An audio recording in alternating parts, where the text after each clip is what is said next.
اقسم بالله العلي العظيم يا خوتي المغاربه، واقيلا هذا اقليم سيدي قاسم ما بقاش محسوب على المغرب ولا مخصص.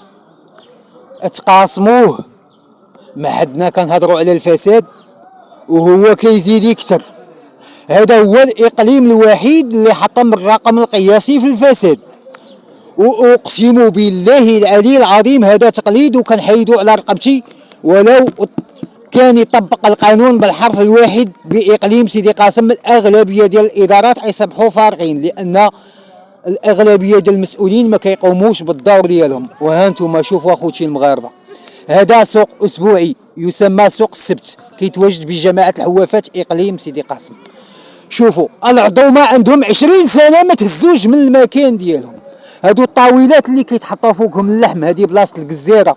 شوف اش كتاكل يا مواطن مغربي، وكتقول كيفاش كيجيوني هاد الامراض انايا اللي كنعاني منها اليوم. شوفوا اش كتاكلوا المغاربه. العظومه عندهم 20 سنه ما تهزوش من هاد المكان ديال الجزيره. وهاد المسؤوليه ما غيتحملهاش على المسؤول بوحدو، غيتحملها حتى هذاك المواطن البياع والشراي.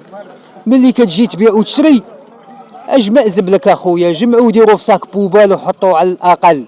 ماشي بعتي وشريتي وضربتي ريالات في جيبك وخليتي لنا الدنيا تما مترشه. راه عيب عليك وحرام عليك. راه العفه والنظافه راه حتى هي واجب وطني. اجمع زبلك اخويا ونظف طابلتك وحيد هذيك العظومه رميهم. راه الحم هذاك تياكلوا المواطن، علاش كتعرضوا صحه المواطن للخطر؟ راه حشومه عليكم وعيب عليكم، كتعرضوا صحه المواطن للخطر. فين هي المراقبه وفين هي حمايه المستهلك وفين هما اصحاب البيئه؟ راه هادشي عيب. وفين هما اصحاب الانعاش اصحاب النظافه؟ راه بزاف ديال التجاوزات وخروقات. قلنا بهاد اقليم سيدي قاسم ما حدنا كنبلغوا على الفساد هو كيزيد يكثر. شوف موقفنا في محاربه الفساد والمفسدين راه واضح وباين.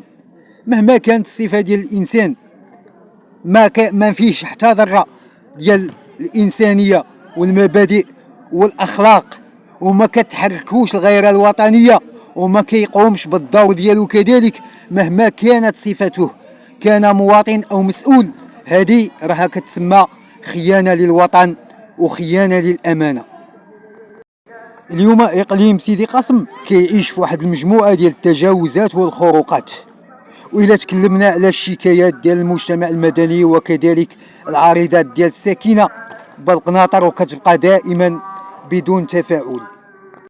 وكنطلبوا من الاخوان والاخوات المغاربه انهم يبارطاجيو معنا هذا الفيديو على اكبر نطاق واسع، بغيناها توصل للمسؤولين وعلى راسهم وزاره الداخليه وكذلك سيد عامل عماله اقليم سيدي قاسم وسيد رئيس الدائره بمشرع بالقصيري وسيد القائد بجماعه الحوافات، لعل وعسى يتفاعلوا مع المواطن ويوقفوا علينا هاد السبا والظلم والقمع والتهميش.